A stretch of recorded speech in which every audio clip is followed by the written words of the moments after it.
এই সূরাতুল কদরের ভিতরে কি বুঝাইতে চাচ্ছেন? এই সূরাতুল কদর নাজিলের প্রেক্ষাপট কি? আমার ভাইয়েরা, আল্লাহ রাব্বুল আলামিন আমাদের নবীকে পাঠাইলেন। আমাদের নবী মুহাম্মদুর রাসূলুল্লাহ সাল্লাল্লাহু আলাইহি ওয়াসাল্লাম, তিনি সাহাবাই কেরামদেরকে একত্রিত করে একদিন নসিহত করতেছিলেন। এই নসিহতের ভিতরে আল্লাহর হাবিব সাল্লাল্লাহু আলাইহি ওয়াসাল্লাম তিনি বনি ইসরাইলের একজন আবেদের ঘটনা বলতে লাগলেন, যে বনি ইসরাইলের এক ব্যক্তি, সে হাজার মাস শুধু জেহাদের ময়দানে জেহাদি করছেন। তার তরবারি একটু সময়ের জন্য খাপের ভিতরে ঢুকান নাই। সে হাজার মাস যাবৎ জেহাদের ময়দানে আল্লাহর রাস্তায় সে যুদ্ধ করেছেন, জেহাদ করেছেন। বলেন সুবহান। আমার বন্ধুরা, আল্লাহর হাবিব যখন বনি ইসরাইলের এই ঘটনাটুকু উল্লেখ করলেন, তখন সাহাবাই কেরামদের মাঝে ওই বনি ইসরাইল ব্যক্তির ব্যাপারে ঈর্ষা জাগলো। কি জাগলো? আওয়াজ দা বলেন। ঈর্ষা জাগলো, ঈর্ষান্বিত হইলেন। ঈর্ষা এক জিনিস, হিংসা আর এক জিনিস। হিংসা করা হারাম, ঈর্ষা করা জায়েজ। বলেন সুবহানাল্লাহ। মাঝখান দিয়ে এটার ব্যাখ্যা একটু বলে দিই, হিংসা কাকে বলে আর ঈর্ষা কাকে বলে। হিংসা হচ্ছে, আল্লাহ তুমি তাকে এই জিনিসটা দিছো, তার এটারে তুমি ছিনায় নাও, ধ্বংস করে দাও আর আমারে দাও।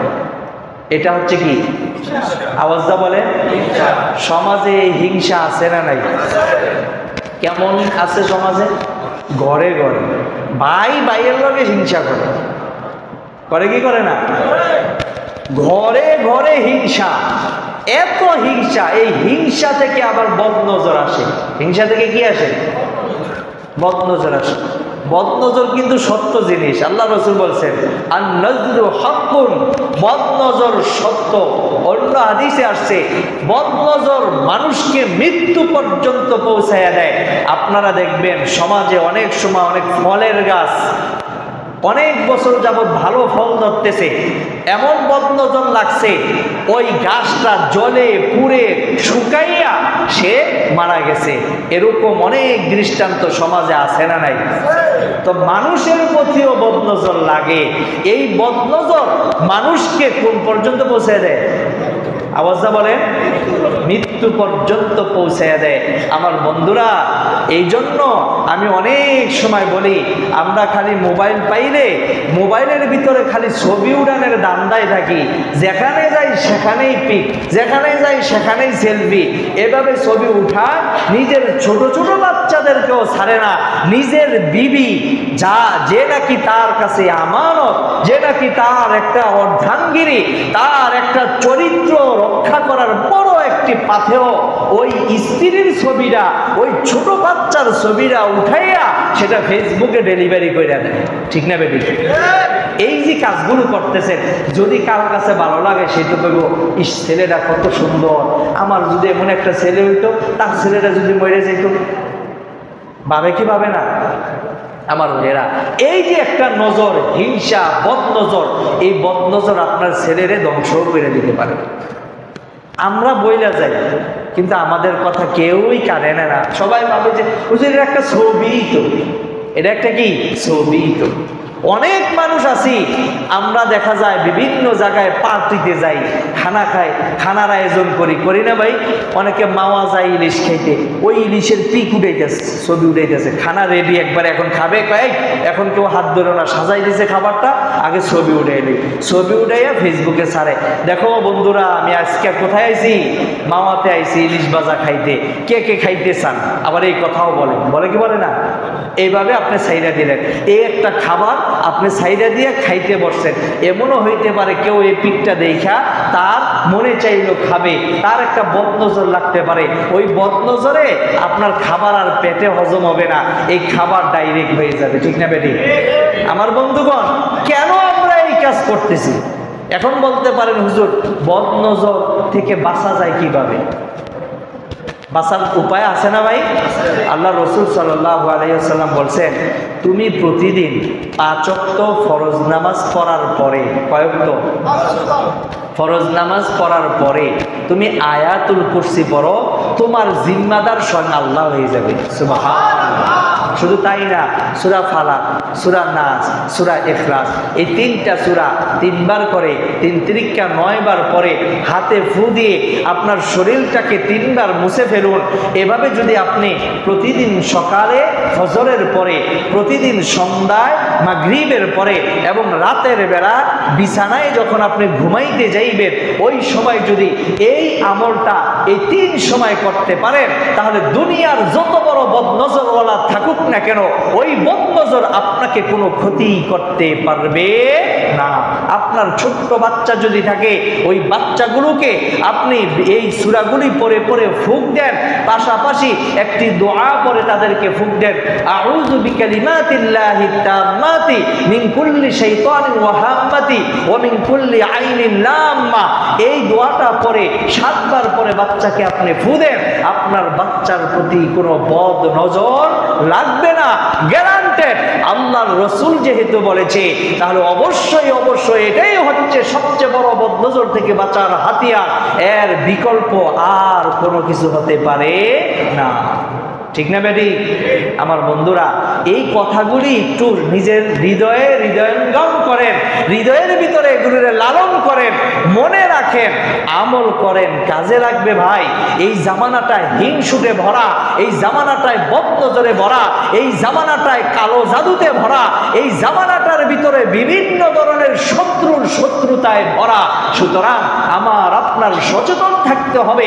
সচেতন থাকার পরে যদি কোনো সমস্যা হয়, তাহলে সেটা আল্লাহ আমাদের দেখবেন। আল্লাহ আমাদের সকলকে এই বিষয়গুলোর প্রতি খেয়াল করার তৌফিক দান করুন, বলেন আমিন।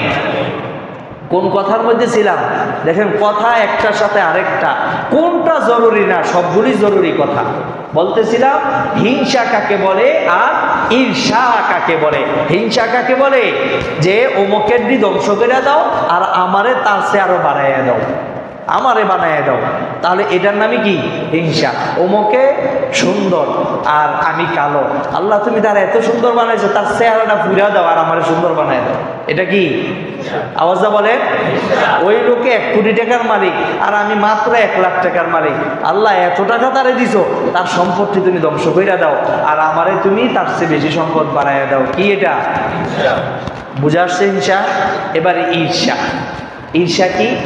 আল্লাহ রসুল সাল্লাল্লাহু আলাইহি ওয়াসাল্লাম বলেন, ঈর্ষা হচ্ছে, আল্লাহ তুমি তাকে 10 লক্ষ টাকা দান করছো, আল্লাহ তুমি তার সম্পদ আরো বাড়ায়া দাও আর তার সাথে সাথে আমাকেও তুমি সম্পদ দিয়ে দাও। এটার নাম কি? ঈর্ষা। এবার বলেন দেখি, আয় আল্লাহ তাকে তুমি 5 লক্ষ দিছো, আমাকেও 5 লক্ষ দাও, তাকে আরো বাড়ায়া দাও। হিংসা না ঈর্ষা? আয় আল্লাহ তাকে তুমি কত সুন্দর একটা কন্যা সন্তান দান করছো, রব্বুল আলামিন তাকেও তুমি আরো সুন্দর সুন্দর সন্তান দাও, আমাকেও তার সাথে সাথে তুমি সুন্দর সন্তান দাও। হিংসা না ঈর্ষা? আর যদি আমি বলি, আল্লাহ তাকে এমন সুন্দর দিছো, তাকে আর সুন্দর দিবা না, তারে দিবা কালাগুলি আর আমাকে দিবা সুন্দরগুলি। হিংসা না ঈর্ষা? বুঝছেন তো ভাই? তাহলে হিংসা হারাম না জায়েজ, আর ঈর্ষা কি? জায়েজ। আল্লাহ রসুল বলেন 2 বিষয়ে ঈর্ষা করা জায়েজ। কয় বিষয়? 2 বিষয়। এক, যেই ব্যক্তি সুন্দরভাবে কোরআন তেলাওয়াত করতে পারে, ওই লোকটা সুন্দর কোরআন তেলাওয়াত করে আর আমল করে, ওই ব্যক্তির ব্যাপারে আপনি ঈর্ষা করতে পারবেন যে আল্লাহ তুমি তাকে এত সুন্দর সুললিত কণ্ঠে কোরআন তেলাওয়াত করার তৌফিক দিয়েছো, আল্লাহ তার মতো আমাকেও তুমি কোরআন তেলাওয়াতের তৌফিক দাও, আল্লাহ তার মতো যেন আমি সুন্দরভাবে তেলাওয়াত করে আমল করতে পারি। এটা হচ্ছে ঈর্ষা। এই ঈর্ষা করা জায়েজ। এবং ওই ব্যক্তি যেই ব্যক্তিকে আল্লাহ সম্পদ দান করছেন আর ওই সম্পদগুলোকে ওই ব্যক্তি ভালো কাজে ব্যয় করে, অর্থাৎ যাকাতের সময় যাকাত আদায় করে, ফিতরার সময় ফিতরা আদায় করে, গরিব অসহায় মানুষকে দান করে এবং যে কোনো ভালো কাজের ক্ষেত্রে সে মন করে দান করে, ওই ব্যক্তির ব্যাপারেও ঈর্ষা করতে পারবে আল্লাহ তার মতো আমাকেও তুমি সম্পদ দাও, আমিও যেন ভালো কাজে সম্পদ ব্যয় করতে পারি, আমিও যেন দারিদ্র্য বিমোচনের জন্য এই দেশের ভিতরে ভূমিকা রাখতে পারি। বলেন সুবহানাল্লাহ। তাহলে এই দুই ব্যক্তির ব্যাপারে কি করা যাবে? ঈর্ষা করা যাবে। এছাড়া আর কোনো ধরনের ঈর্ষার কোনো সীমাবদ্ধতা নাই, আর হিংসা কোনো অবস্থাতেই করা যাবে না। আমার ভাইয়েরা, মূল কথায় আমরা চলে আসি। আল্লাহ রাব্বুল আলামিন যাকে যেই সম্পত্তি দিছে এই সম্পদ হিসাব করে চলা। আপনার প্রতিটা সম্পদের হিসাব আল্লাহর কাছে দিতে হবে। দিতে হবে কবে না? ওমা যা আমিলা বিমা যা আলিমা। একটা তো 5টা প্রশ্নের মধ্যে একটা আছে যে আপনি কি জানলেন, কি আমল করলেন। আরেকটা প্রশ্ন আছে আপনি উপার্জন করলেন কিভাবে আর খরচ করছেন কোন খাতে। উপার্জনের খাতগুলো আল্লাহর কাছে জবাব দিতে হবে, আবার উপার্জন করছেন করার পরে এগুলো আবার ভালো কাজে খরচ করছেন না খারাপ কাজে, এগুলোর হিসাবও আল্লাহর কাছে দিতে হবে। এজন্য আমার ভাইয়েরা, এই ব্যাপারে খুব সচেতনতা অবলম্বন করি। আমার সম্পদ যেন আমার হালাল কাজে ব্যয় হয়। আল্লাহর রাসূল বলেন লা তাকুলুত তাআম ইল্লা বিতাকির, যে হে আমার উম্মতেরা, তোমাদের সম্পদ যেন তাকওয়া পরহেজগার ব্যক্তিরাই খায়, তারাই যেন তোমার সম্পদ ভক্ষণ করে, অর্থাৎ ইমানদার মানুষই যেন তোমার সম্পদ আহরণ করে। সুতরাং আমাদের সচেতনতা দরকার যে আমার দ্বারা যেন আমার একটা টাকা যেন একটা হিরুঞ্চি যায় হিরণ খাইতে না পারে, একটা গাঞ্জুটি যেন গাঞ্জা খাইতে না পারে, একজন ইয়াবাখোর যেন ইয়াবা খাইতে না পারে, একজন নেশাখোর যেন নেশা করতে না পারে, একজন জুয়ারি যেন আমার সম্পদ দ্বারা জুয়া খেলতে না পারে। এই ব্যাপারে আমাদের সচেতনতা অবলম্বন দরকার আছে না নাই? আমার ভাইরা, তাই আমরা এই বিষয়গুলো খেয়াল রাখবো। বলতেছিলাম রসুলের সাহাবীদেরকে রসুল কি শুনাইলেন? ওই যে বনি ইসরাইলের এক ব্যক্তির ঘটনা শুনাইলেন যে 1000 মাস যাবত সে আল্লাহর রাস্তায় জিহাদ করতেছে। সাহাবাই কেরামরা ইবাদতের ক্ষেত্রে তারা একজন আরেকজন থেকে প্রতিযোগিতা করতেন। ফাস্তাবিকুল খায়রাত, প্রতিযোগিতা স্বরূপ ভালো কাজগুলো করা, এটা আল্লাহর নির্দেশ। তো সাহাবাই কেরামরা যখন এই ঘটনা শুনলো, শোনার পর তারা ঈর্ষা করলো, হিংসা করে নাই। কি করছে? ঈর্ষা করতে লাগলো। নবী গো বলে ফেলছেন অনেকে যে তারা এত বছর হায়াত পাইছেন, লম্বা হায়াত পাইছেন, এই জন্য তারা 1000 মাস মানে 83 বছর 4 মাসের চেয়েও বেশি এত সময় শুধু জিহাদি করছেন। আর আমরা তো এভারেজে পার্সেন্ট হিসেবে আমরা তো এই শেষ নবীর উম্মত হিসেবে হায়াত পাই 60 থেকে 65 বছর। সুতরাং আমরা তো ওই রকম ইবাদত করতে পারবো না। যদি আল্লাহ পাক তাকে যেমন দিছে, আল্লাহ কত সুন্দর দিছেন, তাদের মতো যদি আমাদেরকেও আল্লাহ এমন সুযোগ কইরা দিতেন, নবী গো আপনি কি আল্লাহর কাছে কোনো আবদার করতে পারেন কি পারেন না? বলেন না সুবহানাল্লাহ। আমার বন্ধুরা, এবার আল্লাহর রাসূল সাহাবায়ে কেরামদেরকে যখন এই কথাগুলি বললেন, নবীও তাদের কথাগুলি শুনতেছিলেন। এই ঘটনার সব কিছু একজন আরশে আজিমের মধ্যে বসে বসে দেখতেছেন। তিনি কে? আওয়াজটা বলেন কে? আল্লাহ রাব্বুল আলামিন কখনো ঘুমান না, আল্লাহ রাব্বুল আলামিন কখনো তন্দ্রায় যান না, আল্লাহ পাক কখনো খান না। আল্লাহ রাব্বুল আলামিনের কোনো খাবারের প্রয়োজন নাই, পান করার প্রয়োজন নাই, ঘুমানোর প্রয়োজন নাই। সেই আল্লাহ সব কিছু দেখতেছেন। আল্লাহ পাক তখন জিব্রাইলকে ডাক দিয়ে বললেন, জিব্রাইল যাও যাও যাও আমার বন্ধুর কাছে যাও। আমার বন্ধুর সাহাবীরা তারা ঈর্ষা করতেছে বনি ইসরাইলের ব্যক্তি 1000 মাস জিহাদের ময়দানে ইবাদত করতে পারছে আর তারা হায়াত কম পাইবে, কিন্তু 1000 মাসের ইবাদতের সওয়াব কিভাবে পাইতে পারে? যাও সূরাতুল কদর আমি আমার বন্ধুর উপরও নাজিল করে দিলাম। আমার বন্ধুকে গিয়ে তুমি তেলাওয়াত করে শোনাইতে থাকো, ইন্না আনজালনাহু ফি লাইলাতিল কদর ওয়া মা আদরাকা মা লাইলাতুল কদর লাইলাতুল কদরি খায়রুম মিন আলফি শাহর। আল্লাহ পাকের এই আয়াতগুলি যখন নাযিল হয়ে গেল, আল্লাহ রাব্বুল আলামিন এই আয়াতের মধ্যে কি জানান দিলেন, নবীকে কি শোনাইলেন? এর অর্থ হচ্ছে ইন্না আনজালনাহু ফি লাইলাতিল কদর। ও নবী, আমি এই কোরআনটাকে নাজিল করেছি, গোটা কোরআনটাকে একসাথে আমি আল্লাহ লৌহে মাহফুজ থেকে, আমি আল্লাহ লৌহে মাহফুজের মধ্যে একসাথে লাইলাতুল কদরের রজনীতে এই কোরআনটাকে নাজিল করেছি। বলেন সুবহানাল্লাহ। ইন্না আনজালনাহু ফি লাইলাতিল কদর। যে কোরআনকে নিয়ে আমরা এত আলোচনা করি, সারা পৃথিবীতে যেই কিতাবের সবচেয়ে বেশি তেলাওয়াত, সেই কিতাবের নাম কি? আল কোরআন। এই কোরআনটাকে আল্লাহ নাজিল করছেন লাইলাতুল কদরে। লাইলাতুল কদরে কোরআন নাজিল করলেন। আমাদের নবী তখনও জানেন না লাইলাতুল কদর কি জিনিস। আল্লাহ পাক পরে রাইতে বলতেছেন, ওয়ামা আদরাকা মা লাইলাতুল কদর। নবী, আপনি কি জানেন লাইলাতুল কদর কি? আমাদের নবী তো জানেন না। আল্লাহ প্রশ্ন করে উত্তর দিচ্ছেন, লাইলাতুল কদরি খায়রুম মিন আলফি শাহর। লাইলাতুল কদর হচ্ছে এমন একটা রাত্র, যেই রাত্রে ইবাদত করলে 1000 মাসের চেয়ে বেশি সওয়াব পাওয়া যাবে। সুবহান। ওই যে বনি ইসরাইলের আবেদ 1000 মাসের বেশি সময় সে জিহাদের মধ্যে ছিল। এ নবীর উম্মতকেও আল্লাহ পাক নিরাশ বানান নাই। সাহাবাই কেরামদের ঈর্ষার কারণে আল্লাহ এমন ভাবে কবুল করে নিয়েছেন, আল্লাহ পাক চিরকাল কিয়ামত পর্যন্ত এ নবীর উম্মত যখন লাইলাতুল কদর আসবে, একটা রজনীতেই যদি ইবাদত করতে পারে, আল্লাহ পাক বলেন 1000 মাসের চেয়ে বেশি সওয়াব তার আমলনামায় চলে যাবে। সুবহান। 1000 মাস মানে 83 বছর 4 মাস, আরো বেশি হতে পারে। তো 83 বছর 4 মাস কয়জন হায়াত পায়?